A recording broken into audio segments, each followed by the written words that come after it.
Welcome to my spoiler review for Avengers Endgame, and we have a lot to talk about. I want to say something that I didn't say in my non-spoiler. When I left this movie theater, I was thinking about this movie a lot. I'm driving home and I actually missed the turn that goes into my neighborhood. I missed the turn to get to my house, and I had to go all the way around because I was thinking about this movie so much in my head, which is kind of a dangerous thing, but it just the movie really resonates and it takes some time to process. And I'm recording this review the night I see the movie, this spoiler review. So you're gonna see this review on Friday. I am recording it Thursday night late.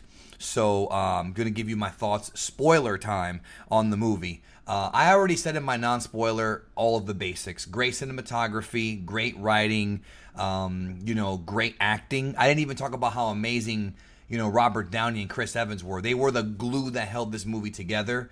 I felt like their reunion, I felt could have been portrayed a bit more powerfully, but I think that their friendship as the movie progressed kind of felt right, and it felt good, and it kind of went like it was like a slow kind of burn, for them to finally be, buddies again after what happened in Civil War. I really like how the very beginning of the movie, they're all recovering. Captain Marvel saves Tony. Then they all go on this mission because he's all messed up. They all go on this mission to go fight Thanos, and Thor chops his head off. I thought that was pretty awesome, and I think it was very unexpected that they would wipe him out early in the film. Now, when that happened, I was thinking, okay, he's either using the reality stone to fuck with them, or something's going to happen with time travel where they're going to screw up and he's going to somehow come back. And that's kind of what happened. They fought the 2014 version of Thanos, not the 2019 version or whatever year, 2026 or whatever.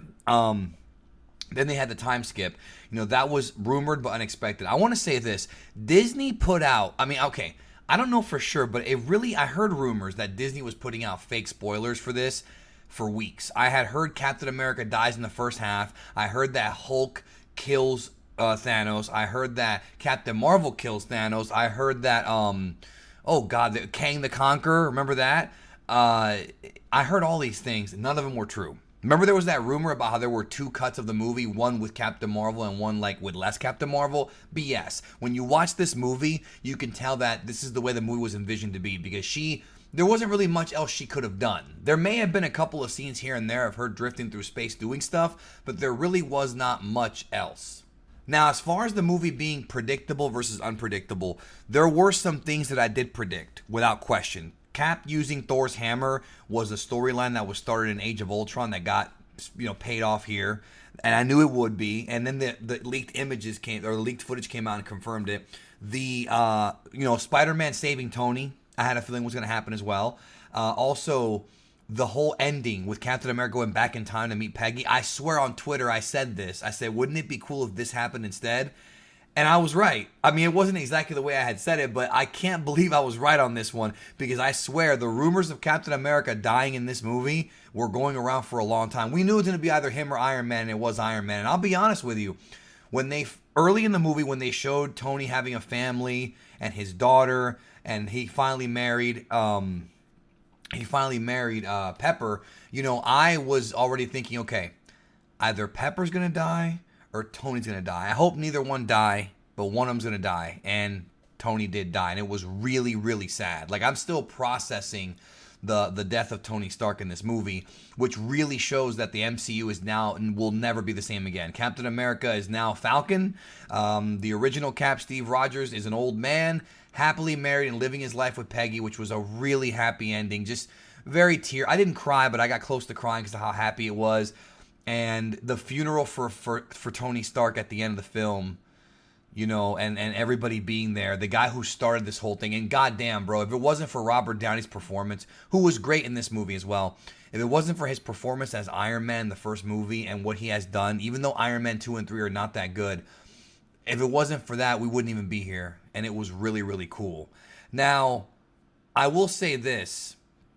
There was some time travel hijinks. I loved when they went through time and somehow Gamora got linked up with the other Gamora, and Thanos was able to see the future and see that, hey, I won, but they're trying to stop me. I love that aspect of it, even though I feel like the scene with Scarlet Witch and Thanos where he's like, she's all like, you ruined my everything about me or something. And he's like, I don't even know who you are. It was a funny line, but it was also one where it kind of hit me like, she's not really getting revenge on the timeline Thanos that did those things to her. But it's still Thanos and it's still the same guy. So you have to always remember that. But I love that. But one thing I had a trouble understanding was Hulk explained early in the movie that if they go through time, they won't necessarily change the future. It was kind of, it wasn't really focused on too much. And that's the problem with time travel stories is you always have stuff like this. But I loved how in the movie they referenced like other movies like Terminator and Back to the Future. I love that. Even Hot Tub Time Machine got a shout out. That was really fun. But if going to the past does not affect the future, then I guess he was wrong about that, and I guess the Ancient One kind of explained like, no, it can affect the future. But then I'm wondering, well, wait a minute, then what happened to Loki? Because Loki in the past took the cosmic cube, so I'm wondering if that's going to lead into Thor 4. It just felt like an unresolved plot thread. He took the cube, and as we know in the original MCU timeline, Hydra ends up with the cube. And I love the scene with Captain America, Hail Hydra, and then he gets because they're teasing that elevator fight from Winter Soldier.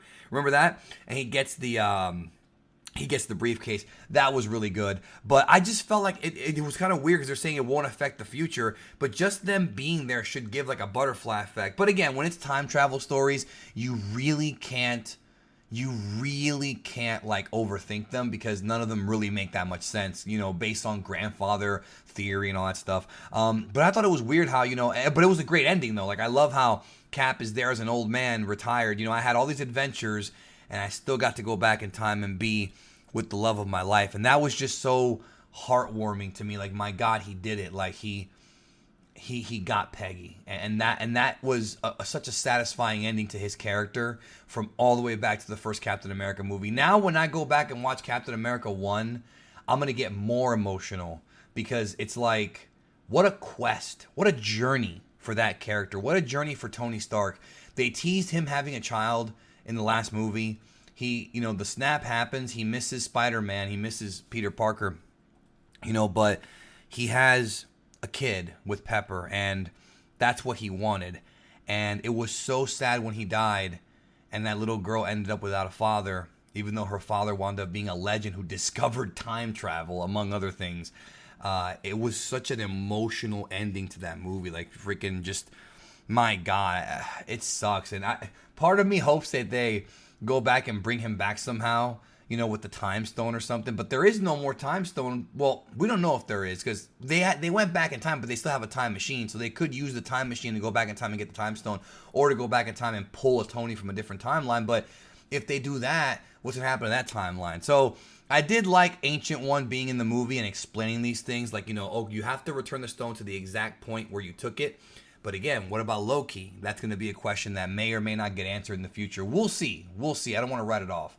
That last battle, though, dude, when they had Doctor Strange opening up those portals and that huge army from Wakanda and all the superheroes, Valkyrie, they all show up to fight, including Spider-Man, was so incredible. I love when it's like activating kill mode, and then he's just... Man, that was the most epic scene of the movie, I think, when all the portals opened up. Cap's by himself facing an entire army, and then all the portals opened up, and all the superheroes showed up, and it just became... it was just the ultimate crossover. I thought Civil War and Avengers 1 had epic freaking final battles. This one was just over the top in every way. And the thing is, they kept cutting away, and that kind of pissed me off. Like, I was hoping they would stay focused on one character for at least a few minutes, but they just kept cutting because they had so much to cram into this movie. There was so much story to tell and so many great moments. I kind of wanted more teamwork, but at the end of the day, it wound up being teamwork that won in the end. Them reuniting and assembling, like Captain America said. I wanted more team-up moves, but, it was fine. I enjoyed it for what it was. It really had that epic, like I said in the non-spoiler, Return of the King. But it wasn't as long as the Battle of Gondor and Return of the King, but it was as epic. Same thing with Return of the Jedi. That was interesting as well. So when Thor cut off Thanos' head, and then he's like, I went for the head. That was such a, And then they faded out slowly. It was like, okay, is the movie over? I mean, I knew it wasn't, but it was sort of supposed to trick you, like, oh, okay, they beat him. I'll be honest with you, like when he was there and the Avengers all ganged up on him in the farm, I kind of felt bad for him. Like, it's right. Like, is that weird? Because he just seemed so at peace, finally doing what he wanted to do, which in his mind was right. Of course, it wasn't, but in his mind was right. And he cuts off his head. I mean, and then he just walks off like, yeah, I did it. I got my revenge. But even though he got his revenge, was he really satisfied? He went into a new Asgard in like Norway or something like that. And that was interesting. And Valkyrie had a lot more screen time than I thought, too. I was kind of expecting to see more Loki in this movie, and there really wasn't that much. A lot of cameos, of course, from lots of characters. Even like some of the more like not obscure, but not really like superhero characters. People from Winter Soldier were in this movie. Natalie Portman was in this movie. The whole scene with Thor and his mom. But no, I actually like Thanos more now. And I love how when Thanos of the past, of 2014, reads the mind or whatever of Nebula, and he sees that he won, he accomplished his goal, but the mistake that he made was he didn't kill the Avengers. And I love that scene where, first of all, when he opens fire on the Avengers compound, that ship shows up from the future. Dude, like, it was almost like a bigger version of when Mandarin opened fire on Tony's mansion in Iron Man 3, which is my favorite scene in that movie. They went ballistic on that damn base and destroyed it, just into ashes. And then he's just sitting there chilling, waiting. Like he's looking for a fight. He was just sitting there looking for a fight. But what a badass. And then he's giving that speech like, you could have just accepted what I did and just moved on. But no, you had to fuck around with time. And because you fucked around with time, now I'm back. And that was great. Like, now we fight. And we got to see Thanos fighting with Iron Man, Thor, and Captain America, the first 3 Avengers films. With those characters. Well, I mean, Iron Man 2, but you know what I mean. The first 3 they introduced was so, like, satisfying how Thanos just went in there with his double-bladed lightsaber. Not really a lightsaber, but that double blade, and just was tearing them up. And I love how the double blade was symbolic of balance. Like, I love that. Remember the little mini version he showed Gamora in Infinity War? The baby Gamora? Same thing here. I just love that. I love how he realized, okay, I won, but I should have killed these guys. I left thinking that everything was going to be okay. I didn't kill the Avengers. Now, I'm not only going to kill the Avengers, I'm going to destroy the entire universe and make a new one. Whoa. I wonder if that's foreshadowing for something to happen in Phase 4. And even though Thanos was snapped out of existence, I don't know, part of me thinks that he'll be back. Like, I don't think we've seen the last of him. I feel like when Adam Warlock comes out, if they do the Magus storyline, if you're familiar with that in the comics, you know what I'm talking about. If not, you can just look it up. There's a whole bunch of story there. They might actually need Thanos to help them. I feel like, I just have a feeling that we haven't seen the last of him. But man, Josh Brolin was great. I just love just when he's sitting there waiting for the fight. Just what an alpha, just with the armor on, just, and then he brings his entire army, sees all the superheroes, then, the Black Order shows up, and they that was a very clever way of them bringing them back to life without actually bringing them back to life, an alternate timeline version. Like, that was really smart of them to do, because it gave us, those characters back again. That was great.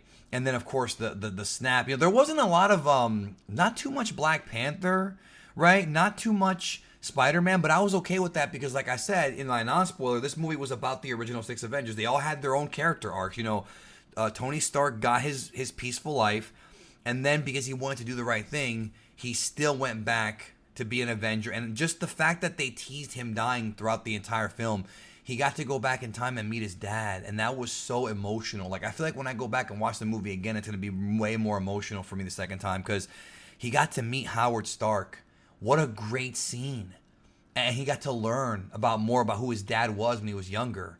That was incredible. And then they teased, Cap still loving Peggy twice with the locket, and of course when he saw her in the past. Again, you can see the direction they were going in. It's not being predictable is not a bad thing. I was able to predict that, but there was a lot of unpredictable stuff. Like, I never thought that 2014 Thanos would actually figure out the plot and go to the future. I never thought they would do anything like that. That was a totally unexpected. I mean, I had an idea that it would be a different timeline Thanos, but I didn't know it was going to be that same one from the quote Guardians of the Galaxy movie. You know what I'm saying?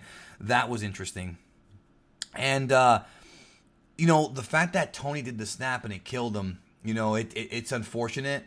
It was sad, and it's a bummer. But I mean, they felt like somebody had to die, and they killed him and Black Widow. And the Black Widow death was very shocking. Very, very shocking, because I felt like she should have been there. Plus, there's a Black Widow prequel coming out. So, we'll get, or it's rumored to come out. So I'm sure we're going to get more, way more, Black Widow stories. I'm wondering if they're going to figure out a way to bring her back. I mean, Hulk himself was like, we can't really bring her back. And, Banner was upset about that. Which, by the way, he was great in the movie. I love the scene where they're having lunch or breakfast or whatever, and he takes the picture with the fans, and they have a little Ant-Man gag. That was great. A lot of cameos. I was surprised that we didn't see Ultron. I thought they would go back to the Age of Ultron timeline. I thought they would. They didn't. I was kind of hoping they would. We didn't see Abomination, which I was thinking he was going to be in it too. Like, I was waiting to see if they were going to really bring back some people. They brought back Jane Foster and some of the Hydra people, but I was really expecting a few more cameos. But it's okay. I wasn't totally upset about that. It was just that if they were going to go back and revisit the old movies, I was expecting a little bit more. No Odin either. They weren't really needed, but I wonder if maybe they plan to do it at some point. I don't know. But they definitely showed a lot of love to the first Avengers movie. Lots of love. And we got to see more about what happened after. Take the stairs. That was really, really awesome. Also, speaking of Pepper, the awesome iron suit that she had in the movie, Gwyneth Paltrow has her own, incredible piece of armor. And they said this is going to be the last time she plays Pepper Potts in the MCU. So, I mean, they're obviously closing the book on the Iron Man characters. I feel like we're probably still going to see Happy Hogan pop up in Spider-Man movies, but, she got her own suit, and that was really cool. I love the scene how they had all the women teaming up, too. It did not come off like forced SJW propaganda. That's not how it came off. It came off like it made sense, and I really, really enjoyed how they all kind of pushed out together. Valkyrie, all the women. That was a great freaking scene. Oh man, dude, what about Scarlet Witch toe to toe with Thanos? I don't even know who you are. Well, you will. And she throws those rocks on him. He bounces them off. Thanos was fighting his ass off in this movie. He was battling everyone. It was almost like a battle royale, the way he was just in there, duking it out. So even though I feel like Infinity War was like the high school reunion, Endgame was like the prom after the high school reunion. You know what I'm saying? That was, I thought, kind of interesting, kind of different, but well done. And now I kind of understand as to why they're not going to call it Infinity War Part 2. It is the second part of the Infinity War, and this one definitely felt even more like a war, but it wasn't. It was definitely its own story, with the time travel adventures, and, I liked it. I mean, I really liked that part of it. I don't know if I liked it more than Civil War. I feel like Civil War may have hit me a bit harder when I first saw it because it was so well crafted and everybody got their just due, but I can't say this movie isn't as good. I think it is as good. I think I'm going to have to really watch this one again and really analyze it again to see which one I like more, as far as this and Civil War. But they're really, really good. And I also thought it was cool how they had Edwin Jarvis from Agent Carter.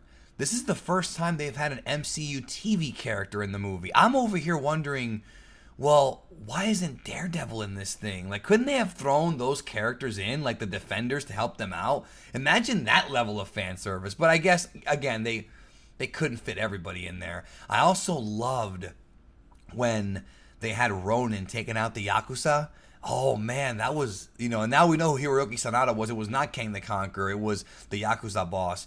That was so much fun. Also, what about the fact that you had Joe Russo, one of the directors, in a cameo talking about how he lost his loved one, and he was a homosexual character. That's the first time they've ever actually, obviously with Valkyrie she was bi, but Joe Russo's character, I don't think they gave him a name in the movie, was a homosexual, and that was kind of interesting that they would actually do that. And Jim Starlin was there, which I thought was kind of cool, also as a in a cameo. And I love seeing Frank Grillo there. Just it was cool seeing the Ancient One come back. Like it was. Even Marissa Tomei had a cameo at the very, very, very end as Aunt May. Oh God, I enjoyed the movie, and they even had the Red Skull there as well. Again, revisiting our past steps. I mean, it's tough as far as which one I liked more between this and Infinity War, because they do go together. It's like one big movie. You know what I mean? I'm gonna be debating where I rank my movies. Every time a new one comes out, I always thinking about where I'm gonna rank them. I love this movie. Don't get me wrong. It's just funny to me how I have to figure out how I'm gonna rank them. Because it's tough. It really is. And as I do this review, I'm actually getting emotional right now. Like, I'm getting emotional now thinking about the movie. Right now, it's been about 2 hours since I left the movie theater. And even right from the beginning when Clint's family disappears and then Carol Captain Marvel, man, they did a great job with her. She saves Tony, so she's very useful. And she comes in at the end to blow up Thanos' ship. And that's it. She sat out most of the film, and that was very smart. Very, very smart decision. You don't want to overexpose her because she is very powerful. And I love how her and Thanos, there was that fake rumor she was going to go in there and beat Thanos. No, dude, he took it to her, man. They both duked it out. She got a few hits, and he got a few hits, and it was very even playing field. But the thing I loved is that Thanos was fighting a bunch of people already before her. So even tired Thanos, after fighting a bunch of other Avengers, was still taking it to her. And I loved how Thor used both, Stormbreaker and the hammer. And I loved when he changed weapons with Cap. That was cool. Obviously, Cap wielding the hammer. Everybody, you can't not have predicted that. Like I said, it was from Ultron. You know what I'm saying? Like, it's so predictable, but it was very, very effective when they did it. And of course, him saying Avengers Assemble. Again, something teased from the Ultron film they blew off in this movie. So many little teases from throughout the MCU finally got their big payoff in this one. It was very well crafted, and I love the fact that Kevin Feige didn't really have a huge plan when he first started doing this, and then as the film progressed, or as the movies came out, he was able to kind of twist his narrative and make everything fit. And I love how, Act 1 and Act 2, Hour 1, Hour 2 of this movie builds up to Hour 3, but it's like two different build-ups. You had Hour 1 and Hour 2 building up to Hour 3. Then you had Infinity War building up to Endgame. Then you had the entire MCU from the first Iron Man building up into Endgame. So everything connected here, and yet there's still so much to come. Like, there's so many unanswered questions. What's going to happen with Professor Hulk?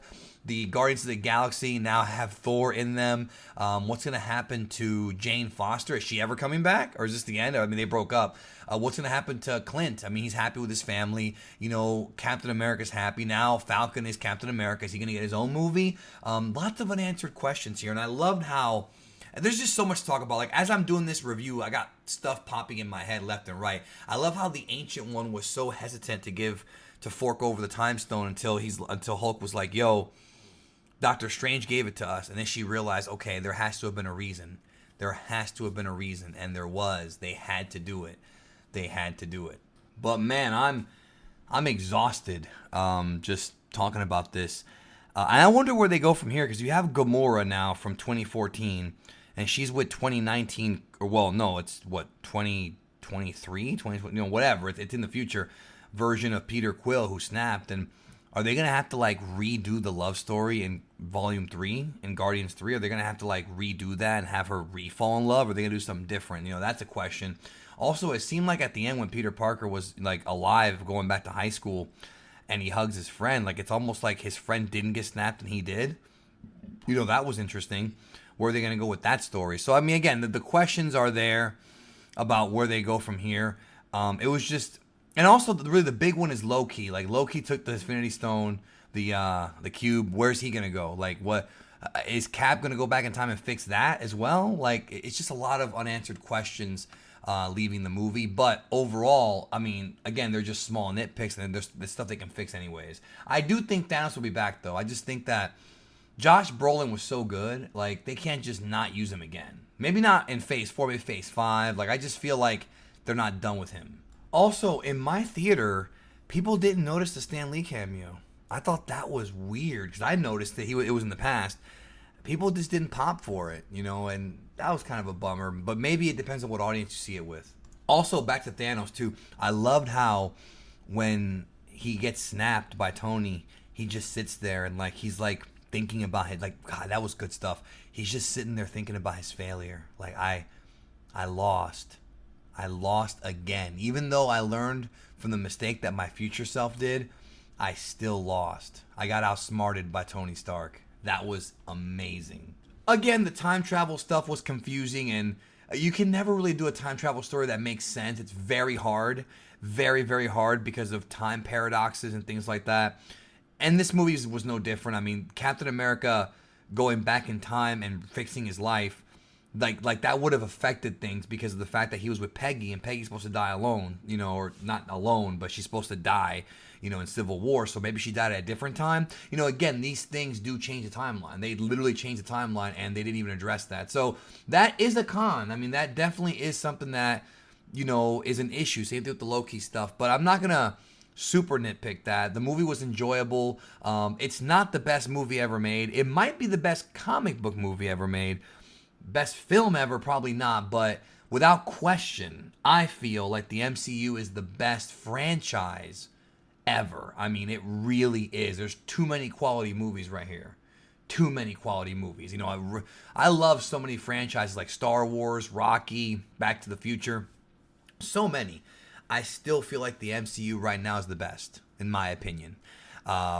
And this movie just adds to that. Let's hope they can keep the momentum going for Phase 4, Phase 5, or however long they keep this story going. We'll see. Let me know in the comments what you think. There's so much to talk about, and I'm just kind of spewing my thoughts. I'm going to have a lot more thoughts when I go see the movie again, and I'm going to probably come back and do a discussion with somebody on the channel, and maybe we'll have more to talk about. There's a lot to talk about, but let me know what you think. Thanks again for watching, and we'll probably do a stream or something. We're going to talk about this movie a lot because it was a big one. Maybe the biggest movie of all time. Maybe the biggest movie of our generation as far as like genre films go. It might be. We'll see. Thanks again. And let me know in the comments what you thought. Talk to you later.